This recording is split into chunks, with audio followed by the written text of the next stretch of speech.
preciosos. Al menjador de casa nostra, pel plantatge allà amb la safata a les mans.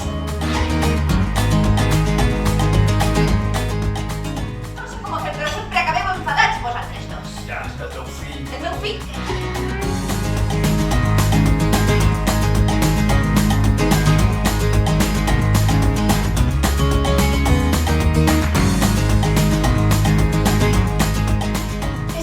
Tracta d'una altra història.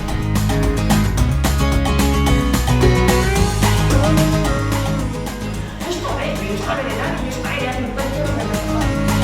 Després m'he sentat per este costat, escoltareu, i veureu plegar àudio 1, el que dura 8:13.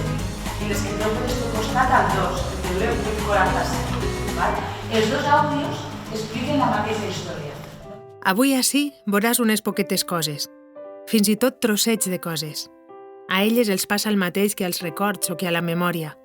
No totes sobreviuen el pas del temps. Algunes es queden pel camí i desapareixen per sempre. Però de vegades passa que alguna d'eixes coses un poquet abans de desaparèixer es manté latent un temps, esperant.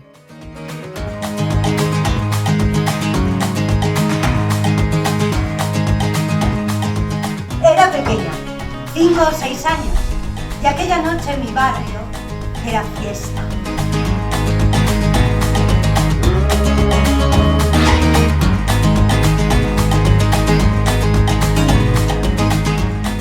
Tengo 6 años y quiero matar esas bestias para salvar mi reino.